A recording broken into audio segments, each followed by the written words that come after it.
The broadcast is now starting. All attendees are in listen-only mode.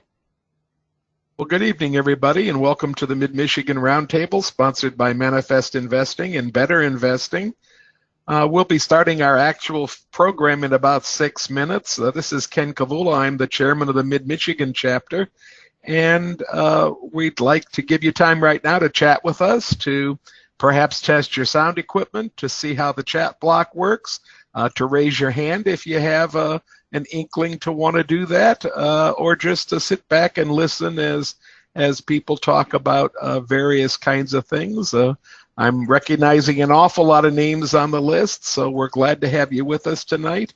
I see friends from the Deep South, the Midwest. I have a hand up from one of my own directors, Herb Lemcole, up in Traverse City, although he might be down in Florida at this point. Herb, I'm going to try to unmute you. Hold on just a second. There we go. Okay. Go on, Herb. Yeah, I'm down in Hilton Head, South Carolina right now. God, Oh, you my get around. goodness. Yeah, Oh, wow. Have you been down there, Herb? it was many, many, many years ago, and it's a beautiful town. But there's trying to get around in some of these roundabouts and no lights and anything. It's really at dark time. It's really hard to figure out where you're at. Yeah, no, I was down there. We go down every Thanksgiving, and I was down last week. So I was just wondering if you were down there when we were. Sorry we missed you. We got down here today, and we'll be leaving the first and heading over to Destin. So, Are you in a condo or a house, or what are you in, Herb? we're in a condo. Condo? Okay. Yep. You're not traveling by ARC, are you? I have a question for you. Okay. When you start looking at comparing against Coca-Cola, against FFIN, I'd like to have you discuss about the value of keeping dividend stocks and how you preserve capital with dividend stocks. Okay. I have some thoughts on that, but I bet you Mark has some thoughts on that as well. Probably Cy does too. So when we get there, we'll remember to. And my mind is on a lot of things right now, Herb. So if I don't direct us in that particular direction, raise your hand again and ask that question again. Okay. Perfect. I'll be glad to do that. I'm going to take your hand down and put you back on mute, Herb. Anybody else like to chat with us? I see friends from the far West Coast chiming in. A lot of our Mid-Michigan friends are here tonight, so we're glad you're able to join us. We had our first significant measurable snowfall in the last couple of days. We were in a mini big snow event. We had about 8 inches right in about a 20-mile zone. Mark, I bet you were practically dry from snow down to where you are. Am I right? We have powder here, and less than a half an inch. But back in Illinois, where I was, they had 18 inches. Yep. Well, Oh, my. from the middle of my county to the southern end of the next county north, there was about an 8 to 9 inch downfall. And then you go another 10 miles north of that, and there was virtually nothing. So it just came across and dumped in a narrow band and kept on going. So I have a question from Janet. Cy, Janet is congratulating you for your appointment to the board. Oh, well, thank you. Congratulations. We need cyber standing ovation. I see Mary Wrench is with us tonight. Mary's going to be with me and Ann Cuniaz this Thursday on Ticker Talk. Ticker Talk is a better investing program that you can register for right on the Better Investing website. Give it a try if you've never been to Ticker Talk. It's a pretty interesting program. And Mary from the Ohio chapter, the Northeast Ohio chapter, that's the Cleveland area. She's going to be our guest on Ticker Talk there. Very cool. We need to get back down there. I need another trip to your delis. Oh, well, there's a lot of good ones there, I'll tell you. I see one of my directors, Sue Lynch, has been trying to get on, and she has about 6 offline accounts opened up right now. So, Sue, if you can hear me, you're on, but you have a lot of other ones that are blocked. I don't know what happened, but you did get on finally, so you're all set. I wonder if she owns like 8 computers. Could very well be. Do you see what I'm talking about, Mark? I do. I was looking at that. In the list there, yeah. So now's the time. Looks like 8:30, so I'm going to turn this over to Mark, and we'll get started as soon as he finds the button to start the recording. Mark, it's your run. Well, I think we already started the recording, so we'll just dispense with all of that and get started. All right, well, welcome to the November 2018 edition of the Roundtable, following on the heels of Turkey Day 2018. We hope that all of you had a joyful, blessed, stuffed holiday with the friends and family and the types of activities. Some of you may be still recovering from Black Friday shopping, and I avoided that like the plague. I don't know about you guys. What do you think about Black Friday shopping? It's not something I do.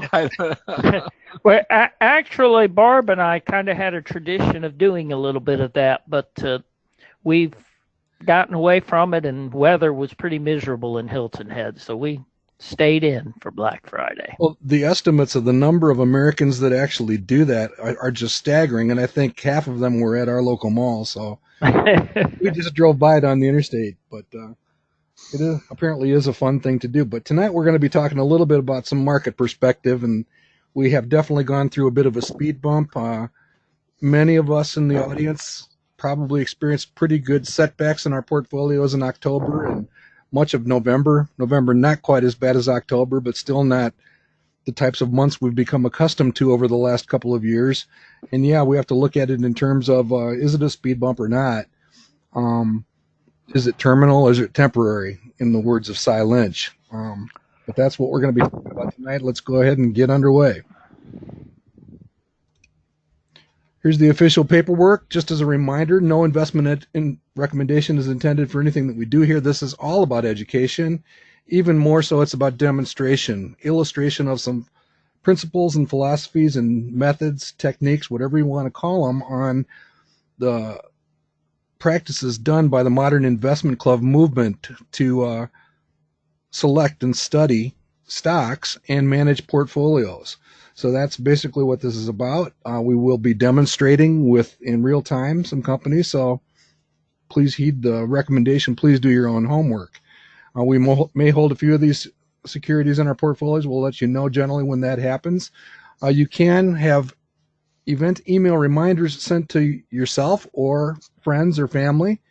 You can contact Natalie Kavula, that's nkavula1@comcast.net, and just simply make that request. She will not inundate you with email or promotional offers or any of that kind of stuff.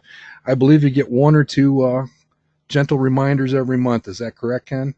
You get 2 a month. That's it, Okay, and that's probably not too much email based on the mail I see from other entities in the world of the internet. If you have any follow-up questions, if you're too bashful to ask them, or if we don't have time, please feel free to send them to markr@manifestinvesting.com. Or if you'd like a copy of the slides, or you'd like to basically visit some of the stuff that we talk about here tonight. Well, in that spirit, here's our standing agenda. We, again, especially welcome to those of you who may be joining us for the first time. We try to keep this fairly informal. You are represented here tonight by Ken Kavula, Cy Lynch, and Mark Robertson. Hugh was unable to join us due to his vicious day job travel schedule that he has. So the 3 of us are here tonight, and we will be presenting 3 stocks. We're going to talk a little bit about some market perspective, challenge a few stocks that are in the portfolio. We do close with an audience poll and an open question and answer session towards the end if we have a little bit of time left over. Just as a reminder, we've been doing this now for almost 9 years, believe it or not. We'll be coming up on 9 years in July, and we've been doing this monthly. The intent is to share an idea. Each one of us shares a single potentially actionable investment opportunity to study and consider for your own world of investing. We do tolerate or encourage some less traditional selections as long as they don't overwhelm the portfolio.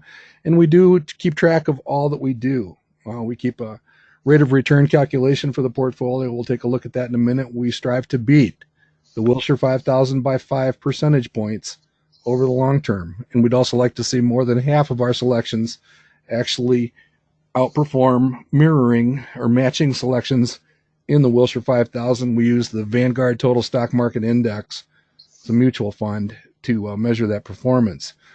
Just real quickly, here is our performance over the last several years. It's been steadily improving. We actually have been inching up here in the last couple of months again, believe it or not.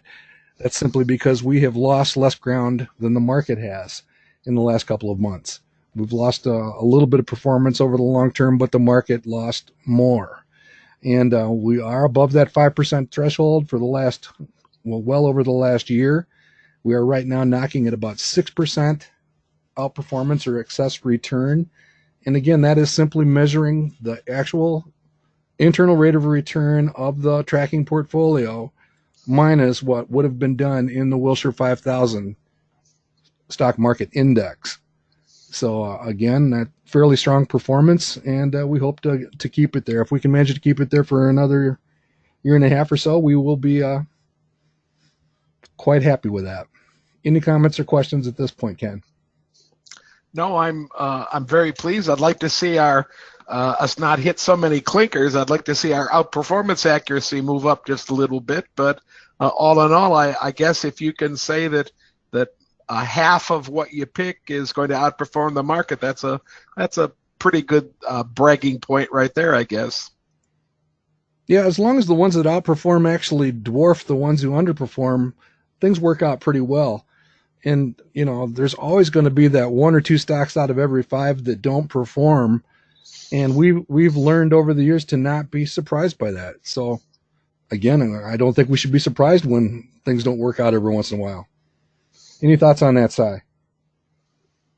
So basically, I agree. And I have noticed anecdotally, I know we set around a 60% outperformance goal, but the round table seems to run between 50, 55, and I believe my Better Investing Magazine growth stocks model portfolio also tends to run in the low 50s. Yet we're outperforming the market by 5 percentage points. So I think it's the thing that the lower end. If you have a few duds, then you have some that perform about the market, but then you have a couple of good outstanding stocks, and that's where you get your outperformance.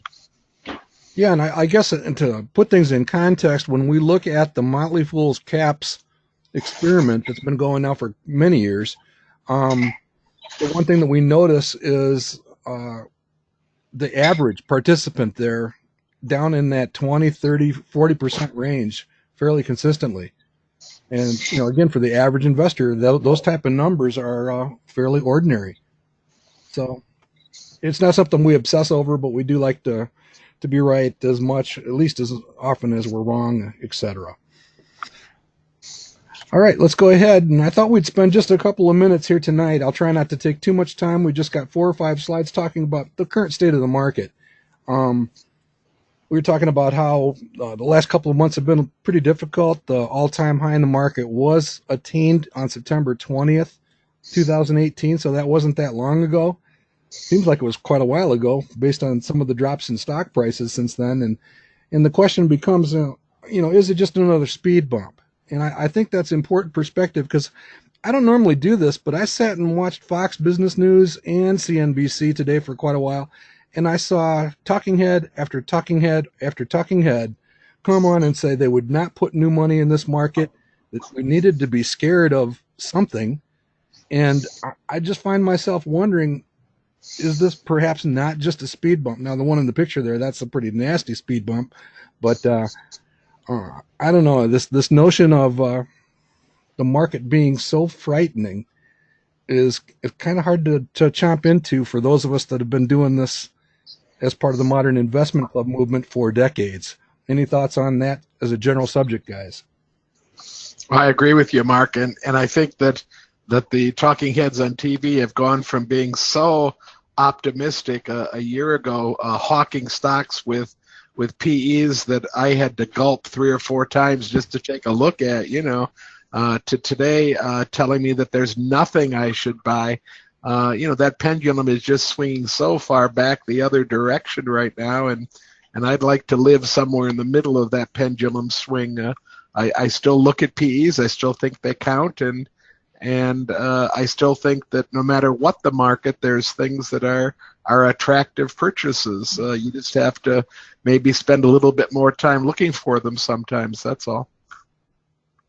Yeah, I agree. I think the two things to remember about that is, as Ken already said, the pendulum swings broadly when you talk about the rhinos and the talking heads and so forth, and that's what gives us opportunities on both ends. When they're buying crazy 60, 70 PE companies, we may be buying, but we're buying good, high quality, reasonably priced companies. And then when they're saying buy nothing, we're looking at, again, good values. But so just stick with the methodology is one thing to remember, but the other thing is that at least the vast majority of talking heads are looking at a 6 to 12 month time frame. True. And we may be in a rough market for 6 to 12 months. I mean, who knows? There's certainly uncertainty, and the market doesn't like uncertainty. And so it may be a tough 6 to 12 month time frame, but we're looking 5, 10, 20, 30 years. So that's a good. It's a perspective difference. That's a good segue to the next slide, because what we're looking at here is the value line arithmetic index going back over the last 20 years. Most of those people on TV that Cy was just talking about, they're looking at not 20-year charts, but 20-minute charts or 20-day charts. It doesn't really matter when they're looking at that short end. And again, this just gives some perspective that it's more than a speed bump. That's hitting a brick wall there in 2008, 2009. That was much more than a speed bump. It was a moment, either the worst or the second worst moment in stock market history. But it did recover fairly quickly, got back to even fairly quickly. And again, some of the investments that we made back in that spring 2009 timeframe have been nothing short of spectacular. The other thing that I do like to point out from top to bottom, this middle section here is the rate of change. In other words, it's the rate of change in the trailing 12 months. We've actually turned negative again here fairly recently. And what I do like to point out is during this fairly long bull market, we've actually done that a couple times already. Back here and back here. And many of the talking heads would have been saying we were extremely overpriced back here. Well, that corresponds with down here. So again, we go through these periods when there are speed bumps and market breathers and that sort of thing. But by golly, we have, this sort of thing is not unusual, and we certainly shouldn't be surprised by it. And I would argue we shouldn't be afraid of it. So again, that long-term perspective is a fairly important thing. The second slide I have is, again, just that reminder that, looking at the longer-term market going back nearly 20 years here, your returns are going to fluctuate. The green bars are the value line arithmetic average. I would argue that all we have done here in the last few months, the last couple of months, is go back to where there's a little bit of white space below the blue line. And that's certainly not new either. This was certainly a big moment here, one of the worst in stock market history back in 2008, 2009. But that's really all we've done is kind of revert to that longer-term trend. I don't think we do reversion to the mean around here. I think we do reversion to the trend over the long term. So again, I don't get terribly excited. I would point out that our return forecasts on the stock studies that we do have now begun to resemble the type of bottom line results that we saw 4, 5, or 6 years ago. So, and that certainly was a pretty decent time to be involved in the market. I'm talking about back in this time frame. Anything that you bought back in that time frame has a pretty good chance of having done fairly well over the last 4 or 5 years. Just as a quick reminder, you can always check in on the Value Line Investment Survey for an opinion as to what's going on with actually what the stocks in the book add up to. And you've heard this referred to as VLMAP or VLMAP. This is the appreciation potential of the stocks in the standard edition. And if you do some fairly quick math on that 55%, now that's price only appreciation, would not include dividends, you can see that we end up with a 13.1% long-term forecast, and that's including 1.5% for the average stock dividend yield. So again, that 13%, that again is not something that I would put in the category of something I need to be afraid of, rather than in urging to perhaps not Black Friday yet, but get out there and find some best companies, better companies at better prices. Next one I want to take a look at is this notion, because again, talking head after talking head after talking head talked about the recession that's going to happen next week or next month or later this year or whatever. And you're looking at two charts. The top chart is put out by LPL Research, courtesy of FactSet Research, one of our favorite investments. LPL Research put out this chart of the leading economic indicators. The yellow shaded areas are recessions, and they're simply pointing out that all of these recessions included a crossover for this index of the leading economic indicators. And the trouble I have with today's rhinos is that's not anywhere near zero, and in fact it's up there. So it's nowhere near zero. That doesn't mean that we can't have a recession sometime soon, and it's one of those things. Very few. The sample size is small, so who knows? But it certainly would be unprecedented. And then down at the bottom, something that we've talked about fairly extensively, I thought I'd give you an update, just this expansion of profitability that was projected and has actually come to fruition in 2018, even though we thought we'd see a little bit more. In 2018, we are about to close with the best profitability, that's net margin for the industrial companies, that we have seen in at least 20 years. And the projections for 2019 remain strong, and the 3 to 5 year projections, again, Value Line might be a little bit optimistic here, but they're basically forecasting a fairly strong economy.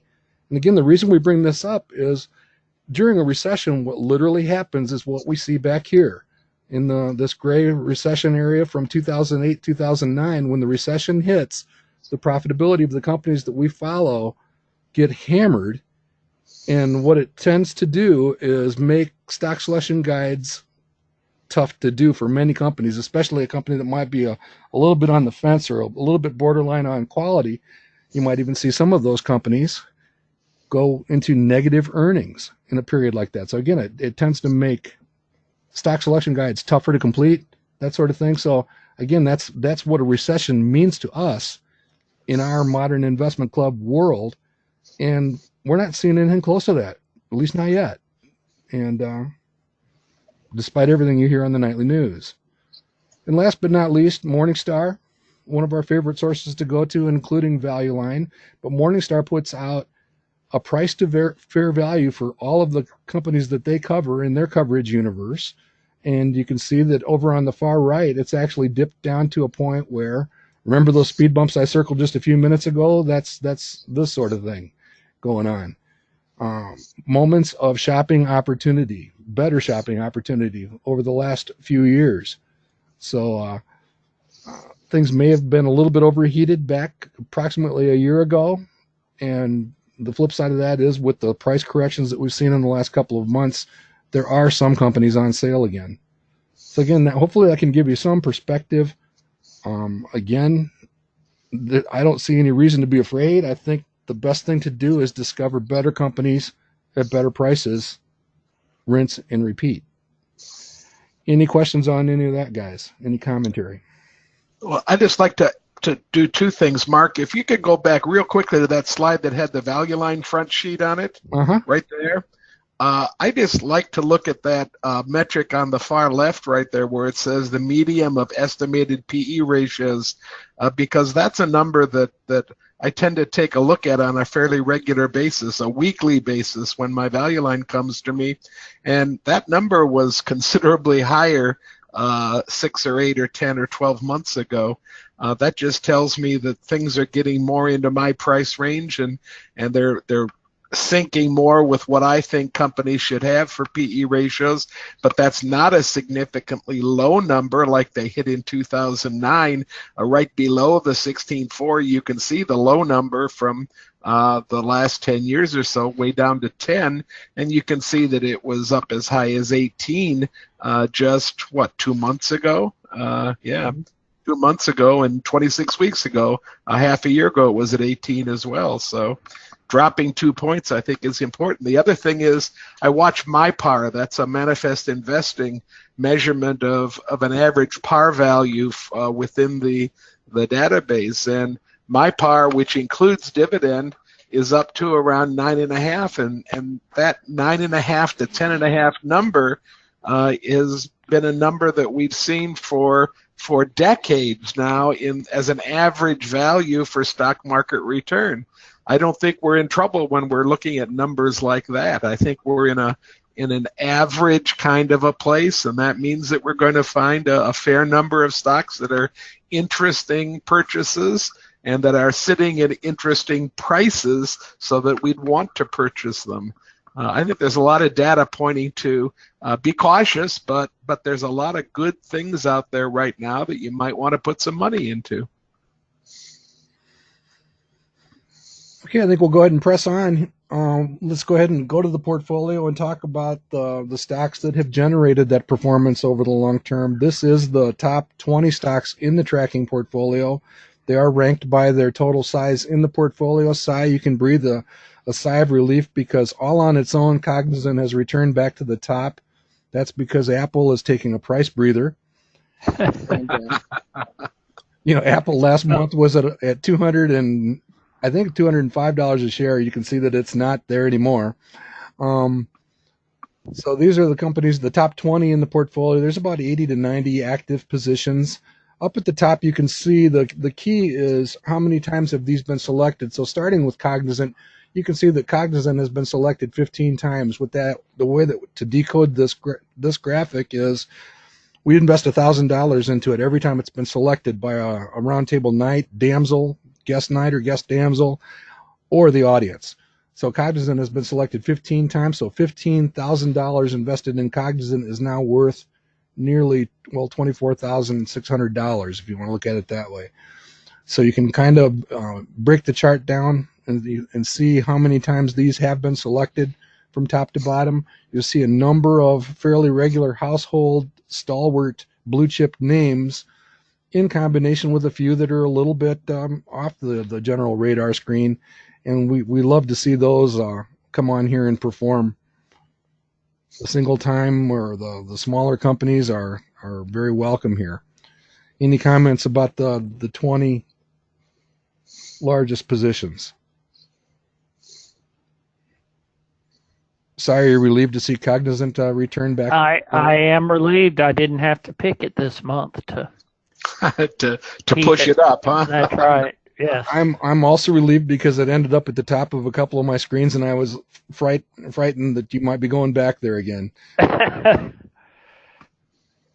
No, good stuff from top to bottom. So that's again the strongest contributors to the performance. So let's start talking about our challenge here. Let's do it in the two parts. Let's do the good news first. The companies that are at the top of this chart have the lowest return forecast, the projected annual returns, that right-hand column out at the side.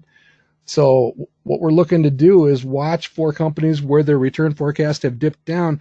They've dipped down in most of these cases for all the right reasons. The stock prices have basically outpaced the fundamentals for these companies. In the case of First Financial, that's a selection made a couple of years ago by SI, a one-time selection. So $1,000 invested into First Financial Bank shares is now worth $25.80. Take a bow, SI. I'm bowing. But You need video to see it. okay, yeah, we might have to do that at some point in the future. But the result of it shooting up so fast, so strongly, means that its return forecast is down around 3. Second on this list, and I'm going to recommend that we just part company and maybe come back to this in the future at some point, is Coca-Cola. That's a selection of mine that was made 6 years ago. It has returned 8 or 9% per year. That's including dividends. It has returned 8 or 9% a year, but it has lagged the market by 2 or 3, maybe 4%. So it's just not real strong. The other thing about it is they've been kind of reshuffling the product mix, the product portfolio, selling off bottling operations, etc. Growth has been kind of a mystery, but that's kind of a low number that you're seeing there, that 3 or 4% top line growth number. So wouldn't be badly missed. So those are the two I think that could be nominated. I was thinking about nominating Bemis for sale because it's kind of an emotional selection made by me. Not quite enough growth to justify being here. But as I say that, the darn thing has gained 5% while the market went down 10% here in the last couple of months. So just a reminder that every once in a while a company like Bemis can help bolster the portfolio while it's being driven, while the overall stock market's being driven down. So it's kind of good to have one of those around every once in a while. Mark, before our session started, we had a question from Herb Lemkool, and Herb wanted to know how we consider dividends in this whole idea of jettisoning stocks or moving stocks out of a portfolio.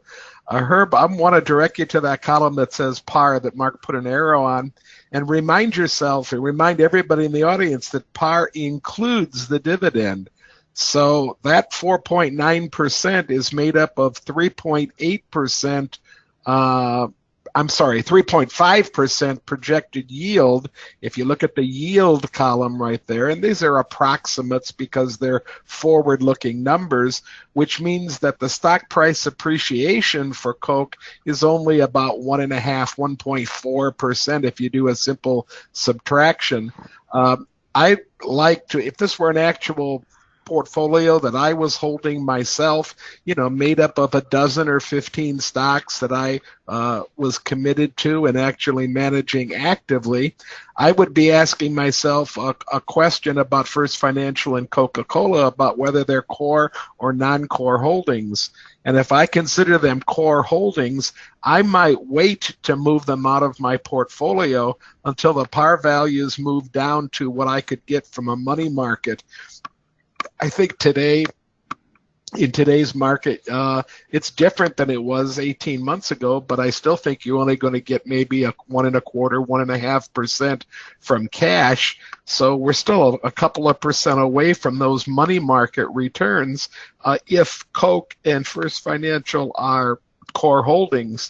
But that's exactly how I would think about it. I don't make any special dispensations or any special calculations as far as dividends concerned, because the dividend is already included in that column that I'm considering called par.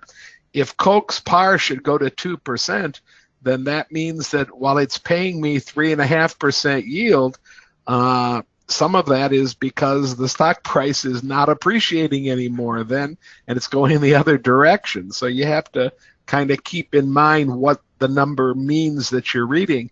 The other thing, Mark, that strikes me really, really right smack in the face is how slow the growth is of these companies near the bottom of our par list. I'm looking at the growth, and except for First Financial, I'm looking at growth under 7% here. So these are all fairly, as far as growth numbers are concerned, these are all would be considered, in my mind, large companies. And we know that our growth is a little bit anemic in this portfolio. And so I agree with the jettisoning of the two holdings, Coke and First Financial. I own one of them. I own First Financial, and I've already sold it this year with the idea that I will buy it back if and when it moves back into the buy zone. I really like the company. I purchased it 5 or 6 or 7 years ago, and it's made me good money, but I'm not emotionally tied to the whole thing. It's a wonderful looking bank. All the metrics are are great. It's in a high growth area of the country. So it's a great bank to study. I just don't think it has sufficient par at the moment to be considered something I'd want in my portfolio.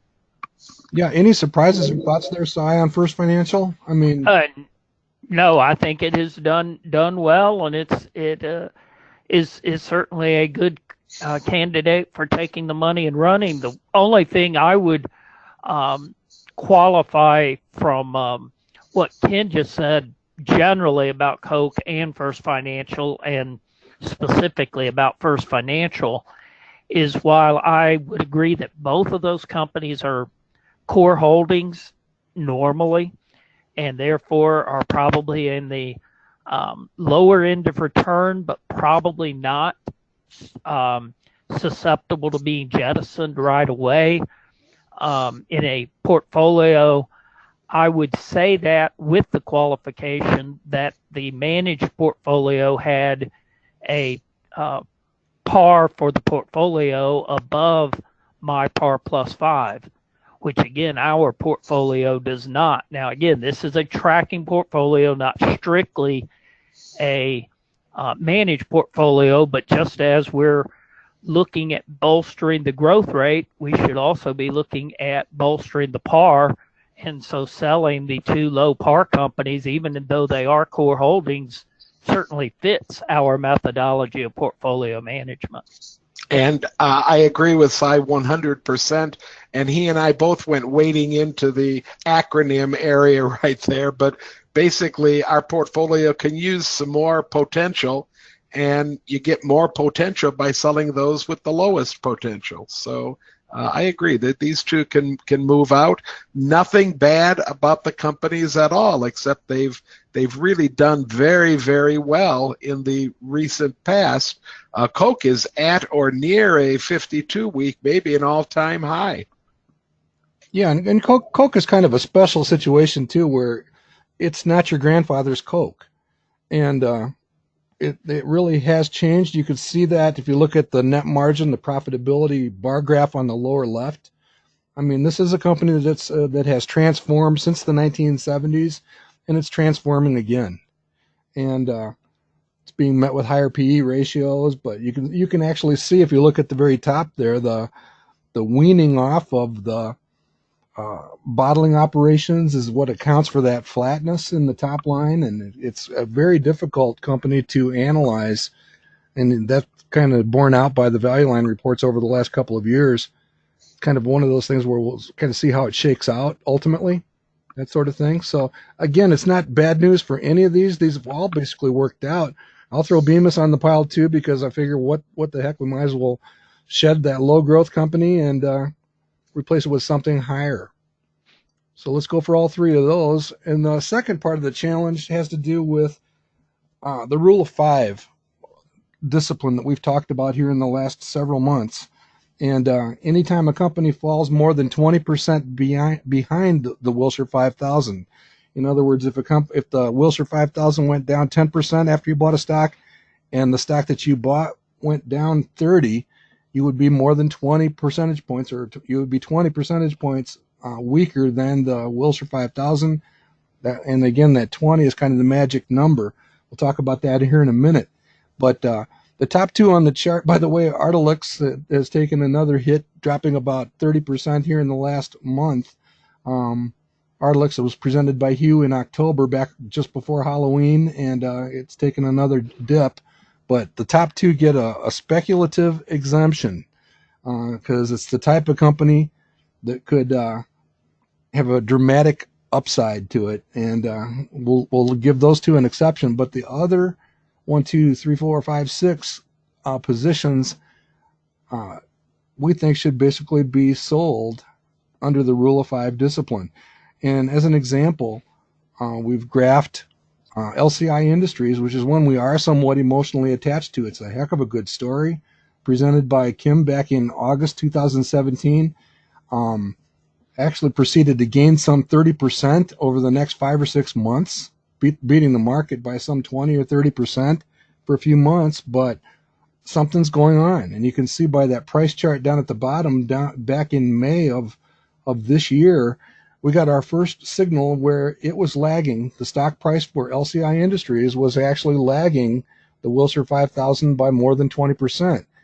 And we remained emotionally connected to it. And again, a pretty good story of recovery and economic recovery, that sort of thing, and kind of rode the storm out. We got that signal again, actually back in September.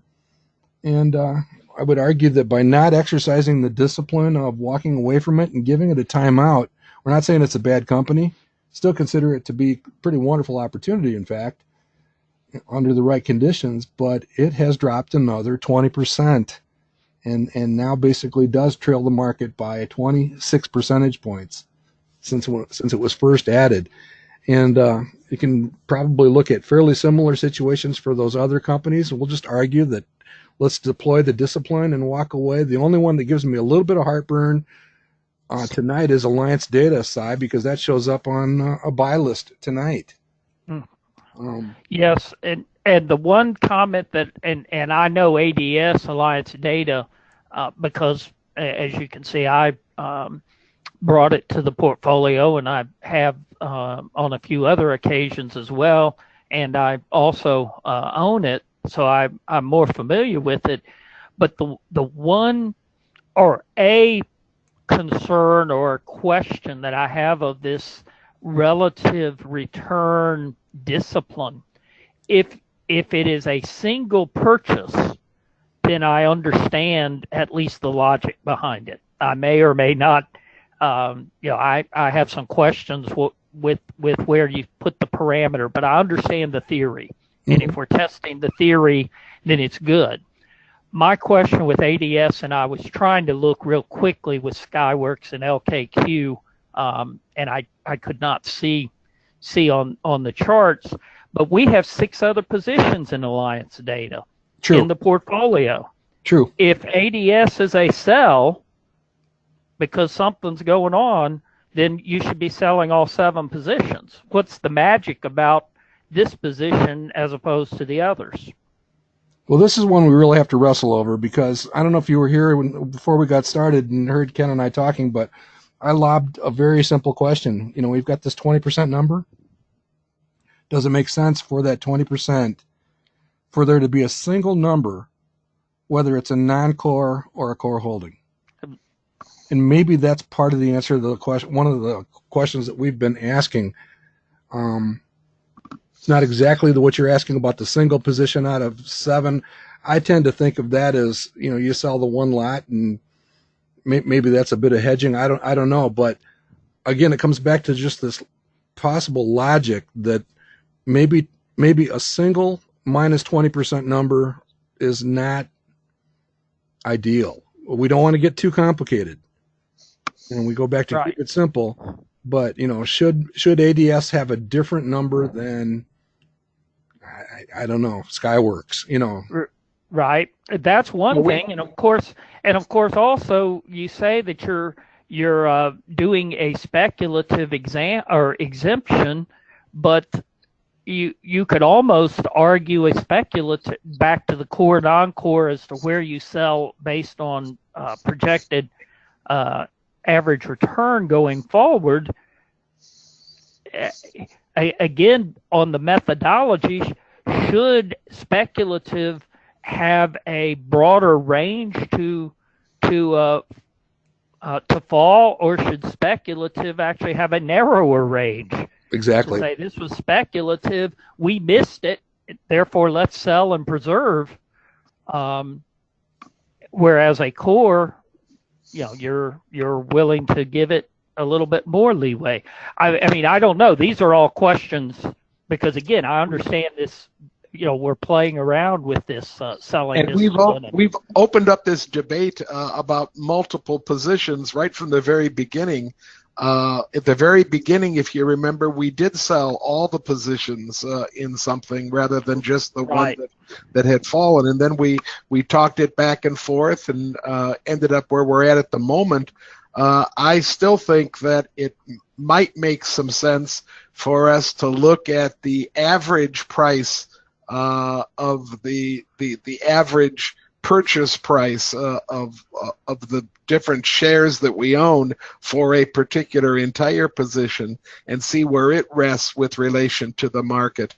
I'm not sure that one lot out of 7 lots, maybe if it's 1 out of 2, I understand where we're going with it, but Right. 1 out of 7, I'm not sure that one should be jettisoned, and I'm not sure that the relative good performance of the other 6 shouldn't be considered as giving that one a little bit of a pass when we're moving forward as well. I agree. I certainly think that there's a lot more to be done on this theory.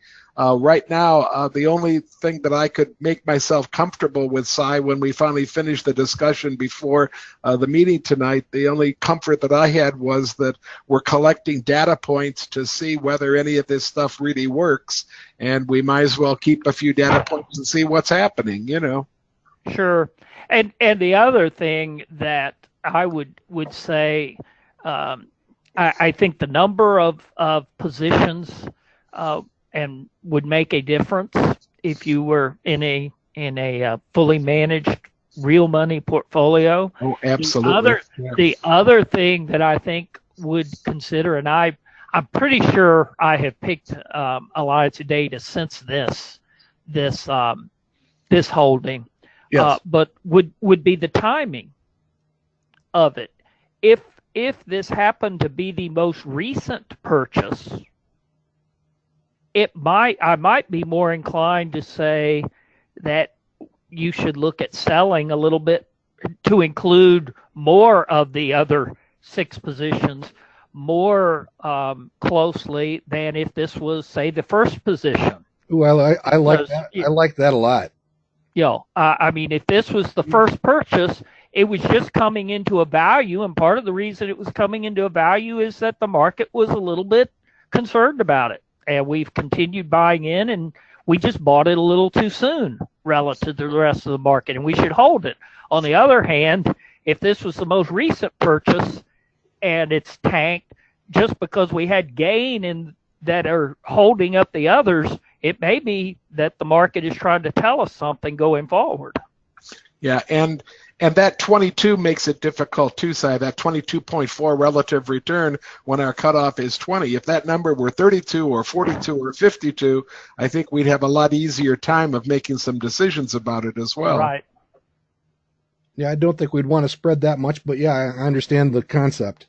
So that's a couple wonderful things to talk about, maybe in the context of showing all 6 or 7 lots for Alliance Data and making the decision along those lines. I agree. If it's the most recent one, that could be a more informative signal.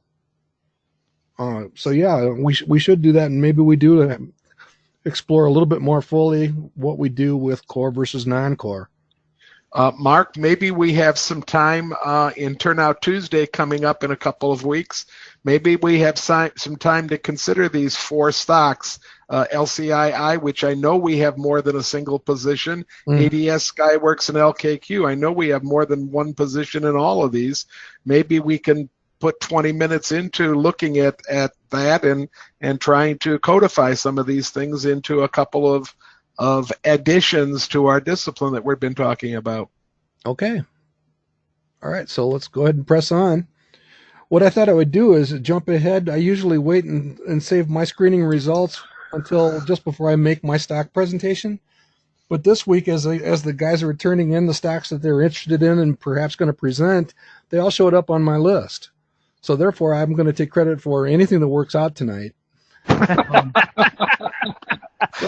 that the only way you can find to getting your name on the winners list, Mark? Is that? There you go. Notice that Cognizant showed up, but we got FleetCor, we got 26, all of these companies, and I'm sharing this with the audience just basically to say, hey, we went out there and went looking for companies with decent return forecasts, good or excellent quality. I did want to focus in on double-digit growth rate, so I pegged that at 10 or better. And then also in honor of Mr. McManus and Irish Spring, I wanted to get fairly close to a 52-week low so that we could do some, again, Black Friday value shopping. And you can see that the companies that have shown up here, many of them have been presented recently. Some of them have performed quite well for the tracking portfolio. But everybody's selections are on that short list. And then just for comparison purposes, even if you just go versus the 52-week low, and notice size probably foaming at the mouth down there, Cognizant ends up at the top of the list. And it's a pretty comparable list side by side. So a number of these companies have pretty good looking return forecasts, pretty good consensus from the value line, low total return forecast. The Morningstar price to fair value declares that some of these are on sale. In fact, C-Trip, for those who are brave enough to go into Southeast Asia, a lot of those stocks have been absolutely crushed, and Morningstar thinks that C-Trip is a steal right now at 49% on the price to fair value. I'm not sure I believe that it's that good, but it could be a potentially good buy. And also notice that with the average stock coming in at a 1 year, again, that's such a short time frame, we almost don't want to pay too much attention to it, but the average stock is around 20%. Notice that all of these have pretty decent longer term or short term return forecasts, with the exception of Skechers, which S&P has no faith in for the next year. So again, I just thought I'd throw them out there just to point out that there's some shopping opportunities in high quality stocks with decent return forecasts, trading fairly close to their 52-week low. So with that, let's go and look at one of them.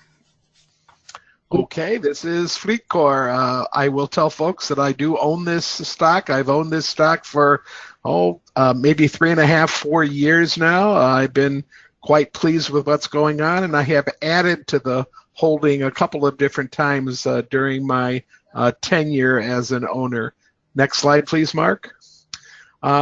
It's important to understand who the customers are for FleetCor. While a lot of different people carry FleetCor cards, the customers are actually businesses. FleetCor is a B2B payment company. That means business FleetCor to other businesses, where they either pay the other businesses or their customers pay FleetCor. And we'll talk a little bit more about that business model, but keep in mind it's B2B. It's not dealing with individual, unique retail customers like a Visa card or a MasterCard or an American Express card might do. These FleetCor cards are cards. They're just like any other card you might carry in your wallet, but they're very specific, and they can only be used for certain types of goods, certain types of services. And then the costs, as they're accumulated, are tallied, and then the tally for an entire company would be sent to the company that the client works for, and it makes it easier for them to keep track of things like gas, hotel rooms, meal purchases, these various kinds of things.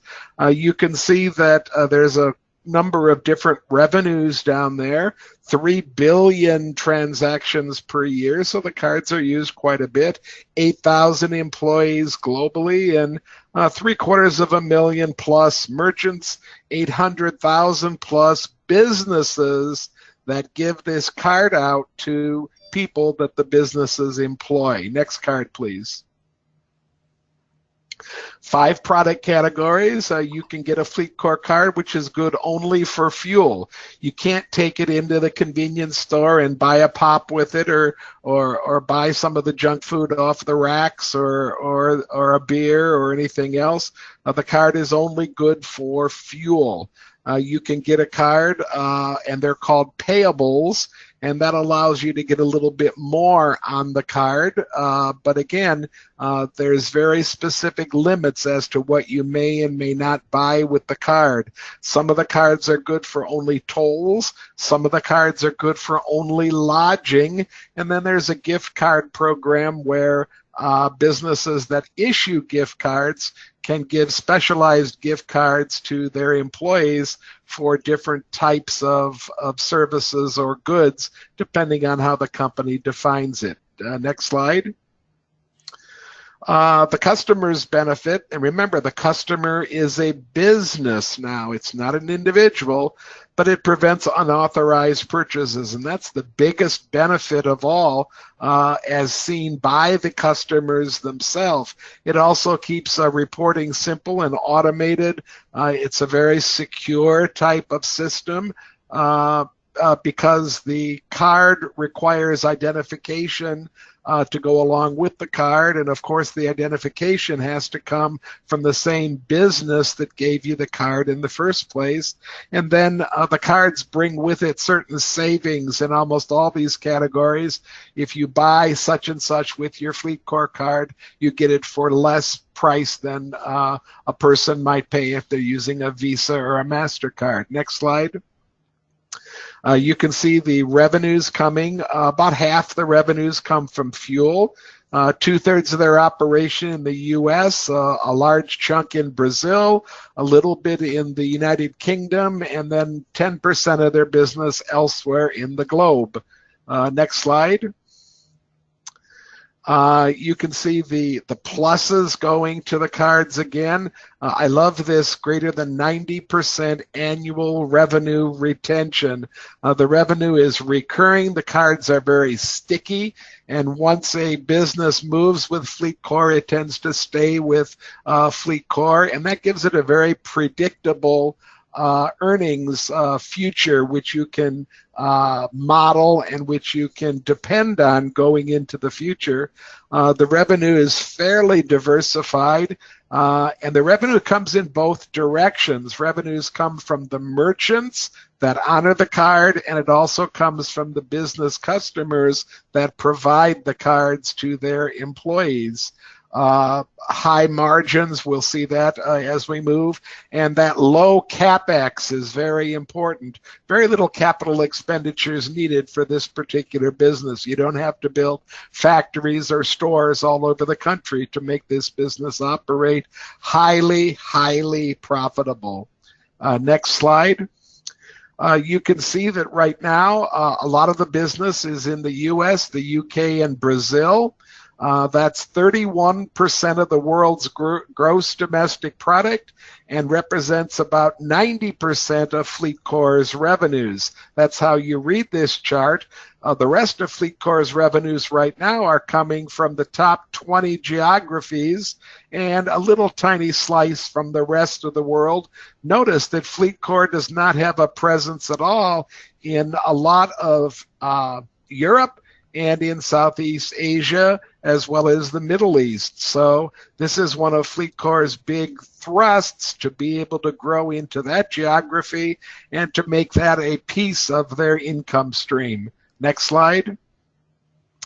Their objective, and very seldom do I get a nice clear slide coming from a company about what their objective is, but they've set an objective with no limit on it right now. They didn't tell me it's a 1-year objective or a 5-year objective.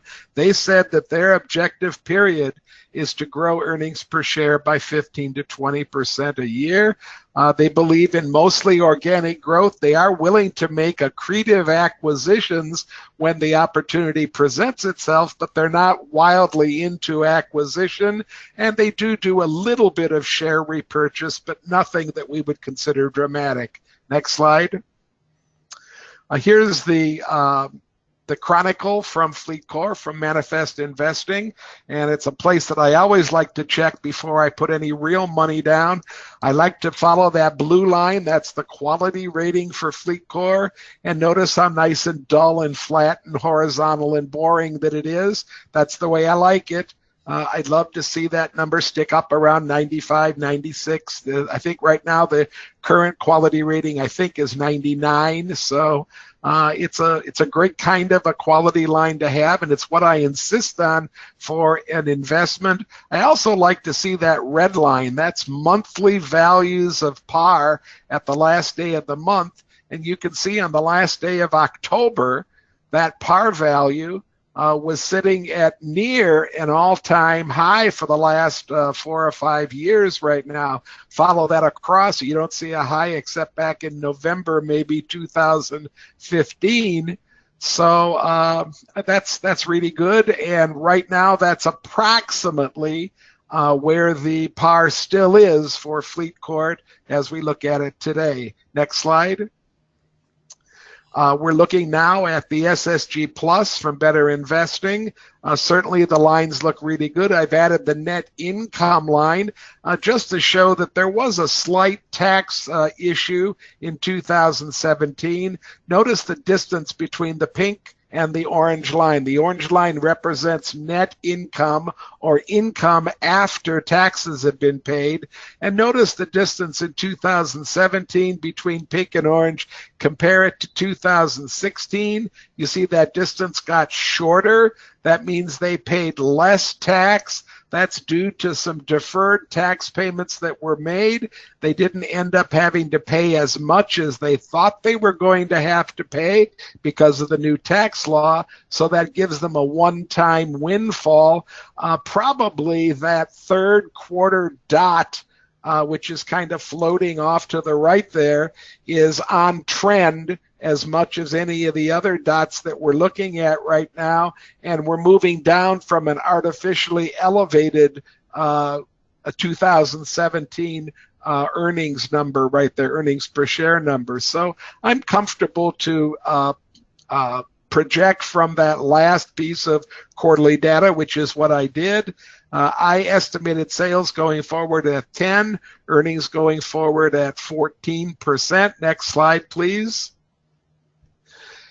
And then I just collected some data for you to take a quick look at. This is at the bottom of the SSG Plus, that first little chart on top. Notice the margins are quite healthy and they've been moving in an upward direction. That's nice. Return on equity also quite healthy, especially most recently. Debt, fairly stable. And I looked up debt coverage, and the company can cover their debt. They can pay the interest on their debt with no problem at all. And I don't consider this debt to be an issue, and it's been fairly stable. And notice that the company has traditionally carried a fair amount of debt. As far back as 2008, we see the debt number is almost identical to what it was in 2017. ACE numbers right from the tool. Here's the Value Line annual rates box, where Value Line likes to think that revenues might grow by 11.5%, earnings by about 14%. Value Line expects the PE to expand between 2017 and 3 to 5 years from now. They expect the PE to expand from 18.5 to 20. They expect net profit to expand from 32.9 to 40. That's two legs of the triple play. I would not call the stock price that much dramatically out of whack or below where it should be. But with these two legs of the triple play in place, I'm feeling confident that I might get a little bit of extra boost from PE expansion and from profit expansion as well. Next slide. I'm getting a par value from my SSG of about 15%. I used a 28 and an 18, and those are pretty conservative calls for high average and low average PE going forward. If you go and do an SSG yourself, you'll see that they're fairly conservative.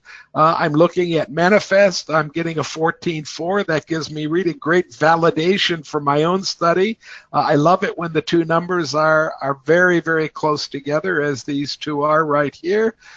So I'm very comfortable with these calls of 14.5 to 15%.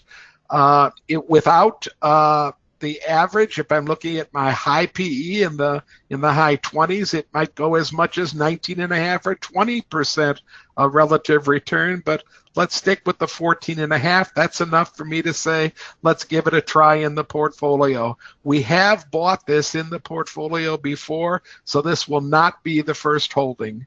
Okay, I wasn't aware that we had done that. I know that it's a treasured holding in the Tin Cup model portfolio that we run. So I have a study back from 2017, Mark, so I think that I presented this maybe 2 years ago, but I'm not positive. Okay. I didn't get a chance to look real closely.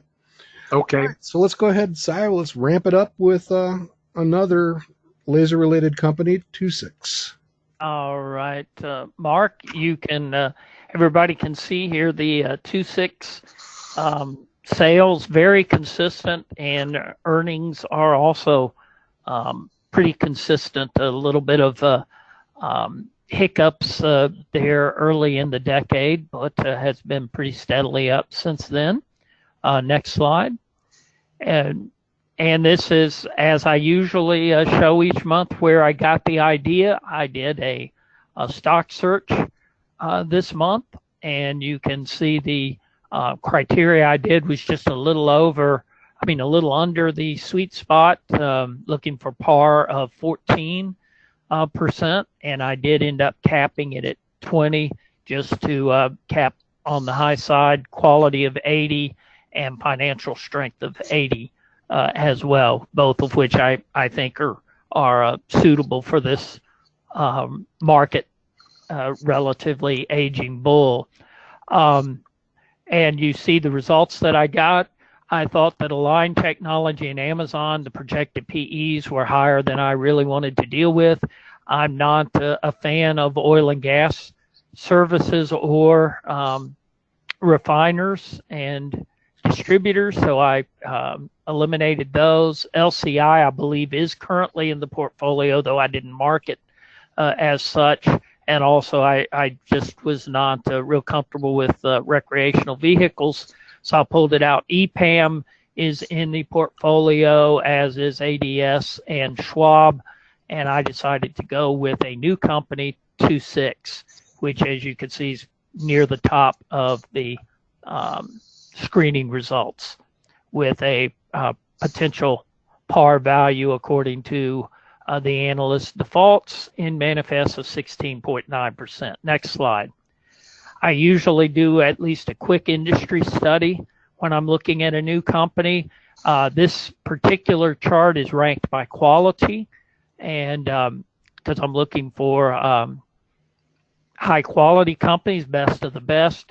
And you see that 26 is the fourth highest in the scientific and technology instruments industry, and it's the highest one with a par value in our sweet spot range.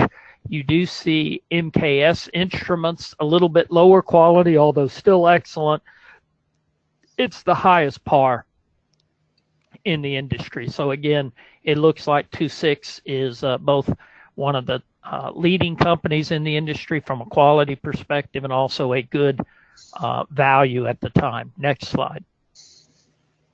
And then I just took a quick look at the chronicle at the bottom of the manifest page on 26. You can see here that its relative return is nearing an all-time high, as well as the actual par for the company is near the high for the last 5 years that you can see. And notice the blue quality line has been, over this time period, been going up and has stabilized at a good high quality in excess of 80 percentile points. So everything looks attractive. Notice the price drop that's happened, and I think when we get into the actual analysis, we'll see that is not because of deteriorating fundamentals. The price just got ahead of itself, and this chart tends to show you that already, because deteriorating fundamentals would probably be shown in that blue quality line. Not always, but usually they will be. Next slide. So the company is a mouthful to try and describe, but as I understand it, it's basically in lasers and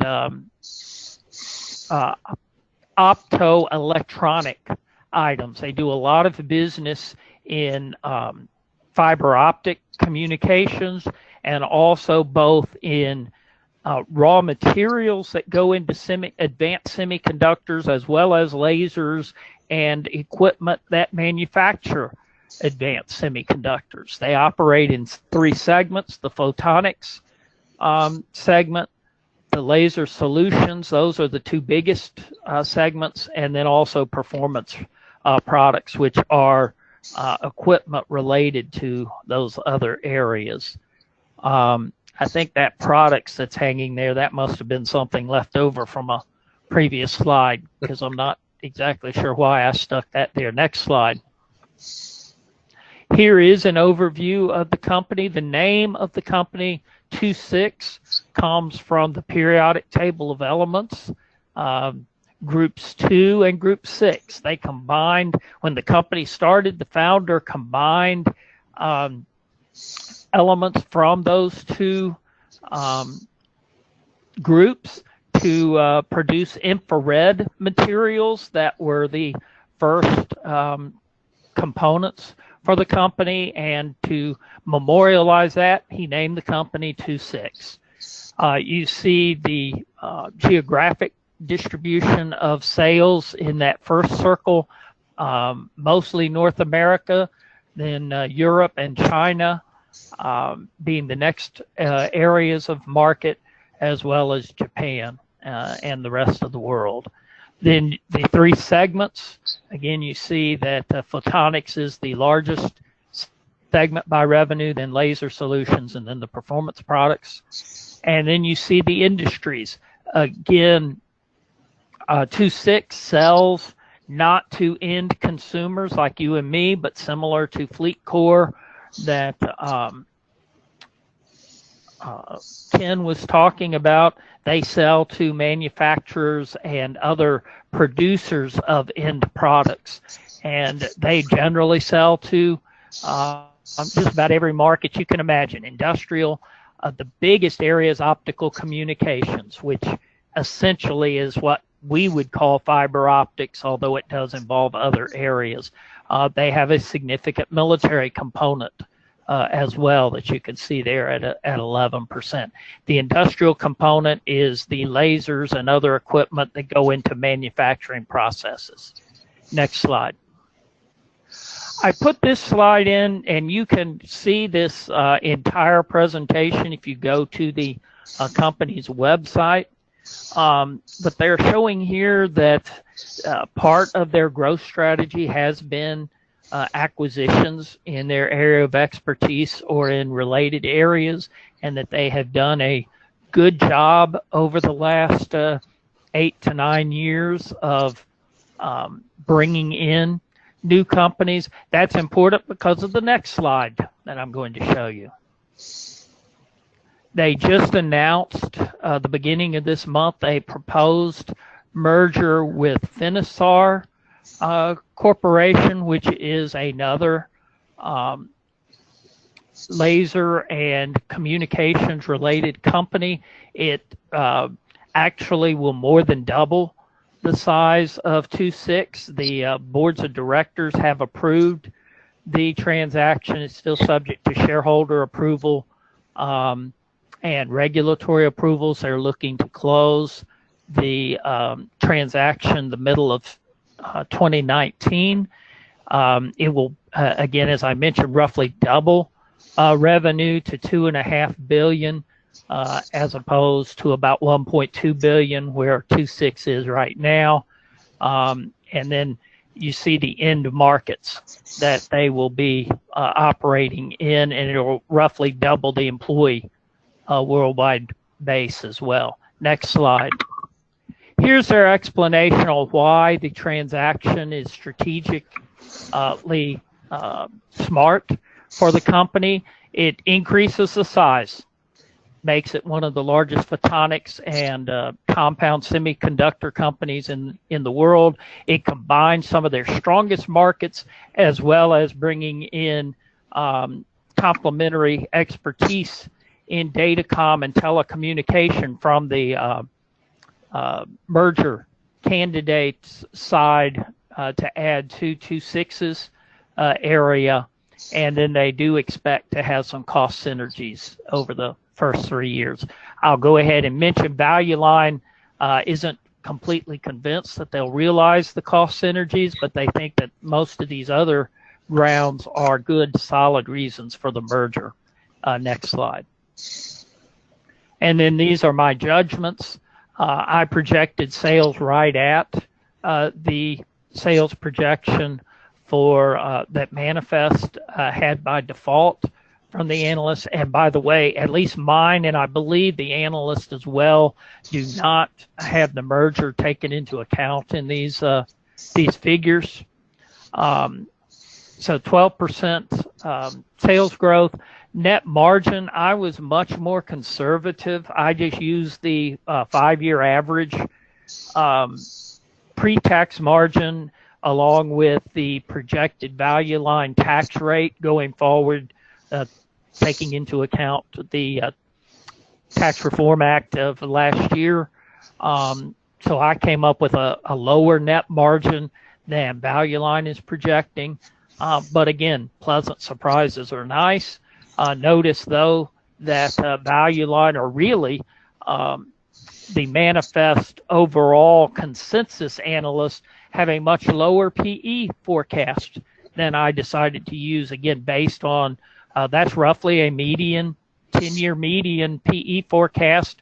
The sales growth is not significantly slower projected than historical, so I didn't see a reason for a significant PE drop. So I used closer to the historical medians, but that's kind of balances out the margin, and I ended up with a projected annual return just a little below the Manifest default or the analyst consensus, still a good solid 14.1%. And so I suggest that we add 2.6 to the portfolio. Well, I thank you, Si. I think Nick Strategos from Pittsburgh also thanks you. We first learned of 2.6 at a Pittsburgh educational event several years ago. It's a company local to Pittsburgh, and they've done some pretty good work over the years. All right, I see I've got just a couple of minutes. I'm going to go through a fairly quick rendition.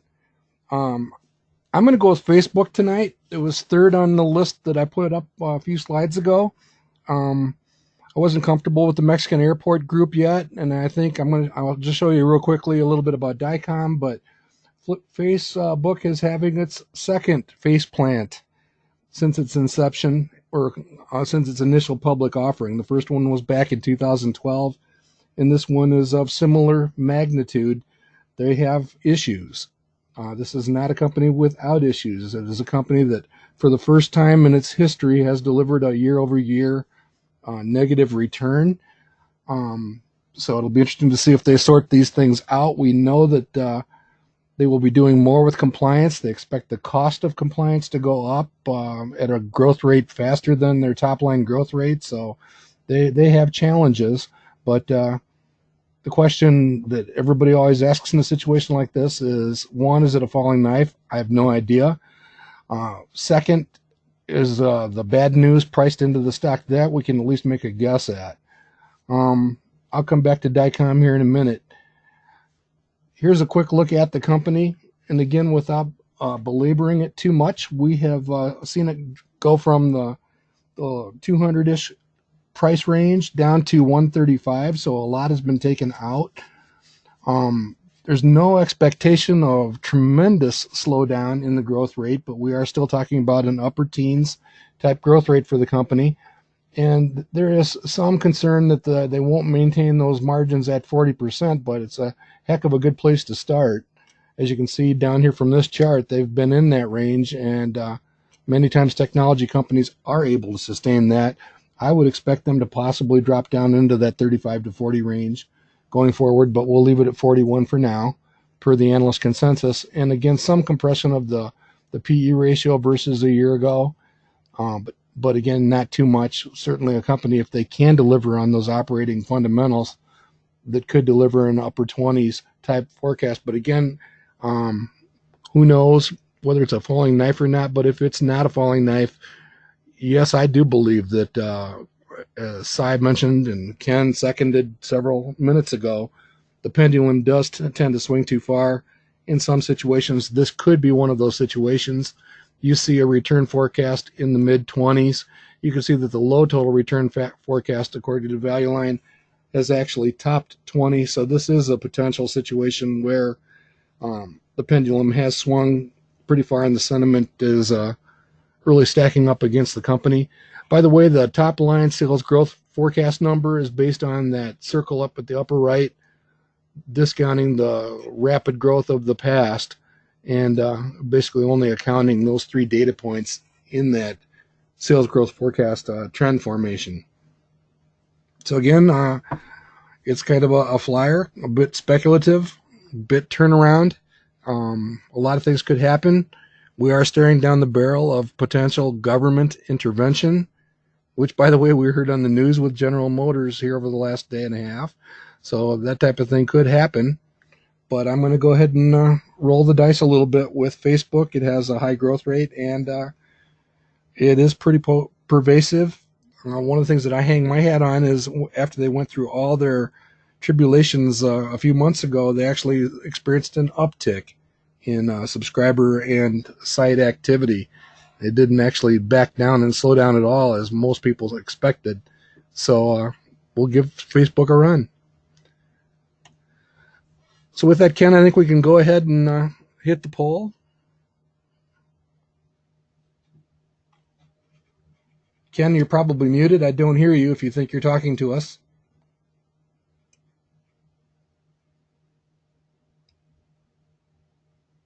Hello.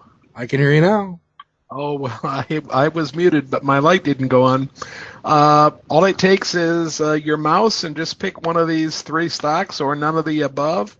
We'll close the poll once we have about 85-90% of those of you voting. We're up to 83% right now, 84%. So give us a vote. Doesn't cost anything. We don't know who's voting for what, so I'm going to kind of count to 10 in my head and then close the poll here. Last chance. And let's close the poll. And let's share the results. And we see that FleetCor is at 54%, 26 at 32%, and Facebook at 11%. 3% of you thought that none of these should go into the portfolio. So let's add another position for FleetCor to what we're doing, and I'm going to hide these results. And Mark, you ready to go to the next slide then? Sure. I can see I left some work left undone. Coming attractions, Turnout Tuesday. What's the date of the Turnout Tuesday, Ken? Turnout Tuesday will be on December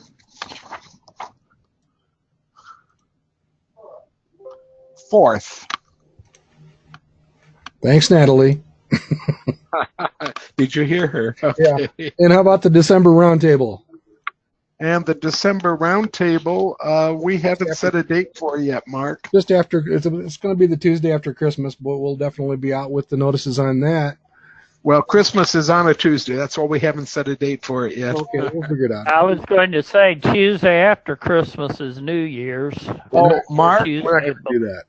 Mark, we have a December 29th at 11 a.m. We have a special Saturday presentation. Oh, okay. Well, that makes sense.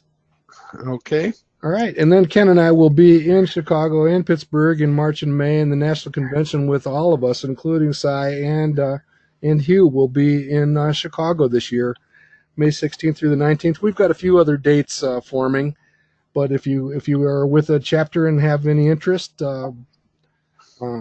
in having us come out, we still have some dates open and are always interested in exploring the opportunities to spend some time out face to face with you guys. Any other additions to that, Ken? No, it's looking good right now. We will be running a program in southeastern Michigan. The Mid-Michigan chapter and the southeastern Michigan chapter will be running a program this spring, so we'll be sure to get a save the date notice out before we go away for Christmas. But other than that, we're interested in dealing with whatever you have. If you're a Mid-Michigan club that would like a free visit, drop me a line and we'll try to visit you in the next couple of months or so. I'm looking at questions now, Mark. Mark, Bonnie was interested in what you had to say about DICOM. So you want to add what you were going to say about DICOM real quickly? Yeah, just real quickly. I think it's a good study. It ended up at the top of the chart when we did the screen. You can see it's second there. It kind of surprised me. It's in the telecom, construction, and equipment engineering and construction company. It's actually a personnel company when it comes down to it. People who know how to install all the stuff that has to go with telecommunications, from the cable to the fiber optics to the cellular units for phones and the internet and cable TV and all that stuff. They basically serve. Let me go ahead and just throw it up real quickly. It's a decent study, decent looking company. It had a real test in the middle of this year. Some trouble getting some contracts renewed. They ran into trouble because they have a lot of service coverage in the areas affected most by the hurricane. That always kind of puts my ears up when I hear a company blame the weather, but in this case, I think it's probably fairly valid. The important thing to note is they did deliver fairly well on their most recent quarter, and expectations for the next year and beyond are beginning to come out. And if they rebound in the manner that they are capable of, this could make for a fairly decent study. So I would just dig in a little bit closer. And the other thing I would point out is they got stung pretty well by the capital expenditure, the CapEx stuff that didn't happen, that was expected after the tax reform legislation that went through. And we also did not get quite the level of spending that was expected. If you think that is still possibly baked into what might happen in the future, this could be quite an interesting story if you have any faith at all that that blue line might be good. And the other thing I would point out is when you look at this company over the long term, they obviously benefited from that 1999 internet.com rush to the communications equipment, just like Cisco did, CISCO, and others. And with it's escaping me right now, the next round of cellular service, the Generation 5. Yeah, Generation 5 stuff, they're in the middle of that. So there could be a pretty good push. Their backlog for next year is at an all-time high. So there's a lot of things in place here. I think this is one that could come back in future months. I was actually torn between this one and Facebook. I'd like to watch it. It's been retreating because of the disappointing results that we've seen in 2018. It's also a powerful reminder that stock prices do follow earnings. Because with the 2018 depression in earnings, the stock price definitely followed that. So there's a chance these guys could dig themselves out, no pun intended. And it's definitely worth watching. Possibly could come back to a future roundtable. Thanks for the question. Mark, I've been reminded that I just do my own chapter short shrift all the time by failing to put on what we're doing. June 1st, we're having a meeting of the clubs in Traverse City. So if you're a club in Mid-Michigan chapter anywhere near the Traverse City area, I'll be visiting up there on June 1st, putting on a full-day program. I'm going to try to convince my buddy to travel with me, but at that time of year, a lot of it depends on whether our wives want to travel with us as well, so we'll see. But Traverse City on June 1st at the Elks Club. Oh, excellent. Yeah, I'm in if I can get clearance from the flight control tower. All right. Mark, Janet would like to know, what does Irish Spring mean when you put it all over your slides? That he's trying to be deodorized.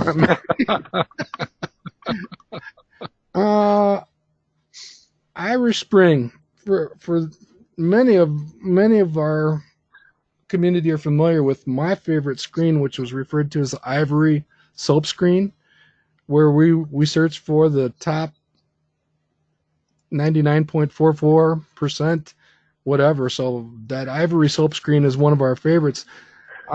We actually defer to Hugh McManus and Irish Spring on this one, where we're trying to, when I think of the Irish Spring screen, I am thinking of shopping for great companies, again, better companies at better prices that happen to be trading fairly close to their 52-week lows. That's all it means.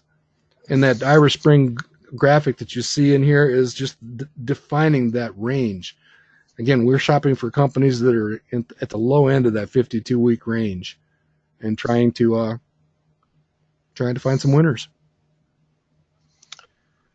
Mark, Debbie would like to know if you'd like to react to the fact that there's many reports right now of Facebook users backing up all of their data. Does that mean that they're preparing to close their accounts? And if so, what do you think? I really don't know. I think that there's going to be reaction all over the place. It's been fairly muted and actually fairly isolated from what I've seen in any of the statistics. Sunil responded on the Manifest forum today. This probably fits the description of loathing, and Hugh McManus's notion that he loves it when stocks are loathed, and Facebook is in one of those moments and staring down the barrel of the government gun also. So yeah, all that kind of stuff is going on. I would just direct everybody's attention, as Sunil did, to the only thing that we know that we can have some faith in, and that's the graphics and the information that's provided by the visual analysis as we look at our companies. If what she is suggesting actually has an impact on revenues, a material impact on revenues, and ultimately earnings, it's going to show up here. And I've been watching for it to happen for the last year, and it has not begun to materialize yet. Thanks, Mark. Cy Kerpel would like to know, how much overlap do you see between 2.6 and IPGP? I have not looked at that in detail, so I can't give you a product line by product line comment. However, IPG Photonics, the name notwithstanding the overlap of the name Photonics with the Photonics in 2.6, really it appears that the businesses overlap in the laser area, because IPG Photonics is very much in the laser equipment manufacturer and providing, and that's what the 2.6 laser business segment does. So I think that area overlaps. The segment, let's see, the third segment, the technical services area of 2.6 would not overlap IPG at all. And then the place that, again, I think is relatively little overlap, but I would have to dig in a little deeper into the actual products, would be in the photonics segment. Because like I said, although IPG has photonics in their name, they're really a laser company. The photonics portion of 2.6 is not so much laser, but semiconductor and other optical applications. Yeah, Cy, I happen to own both of these companies, and I think they overlap in, I think you hit it fairly squarely on the head, just overlap in one business segment. 2.6, I'm sorry, IPG is moving a little bit into industrial applications, which is where they were dealing with straight laser application to begin with, and they're moving a little bit more into widening industrial things, maybe in the area of gauges and of measurement and things like that. But they're not doing a lot of work for the military or for the communications sector, at least not that I'm aware of. We're getting a happy birthday to Mark on his, I think it's the 31st anniversary of your 29th birthday, Mark. Is that right? In a few days. In a few days. Okay. Mark is getting to be an old man. We have been celebrating. I was surprised by family and friends 10 days ago, so the celebration started 10 days ago. Well, that's been in process for a long time. So, these anniversaries of the 29th going on like this. So, we'll add our congratulations to it as well. Okay. Thank you so much, everybody. So with that, I think we've caught most of the questions. I've been trying to watch them on the screen here. We'd like to thank you all for being with us this evening.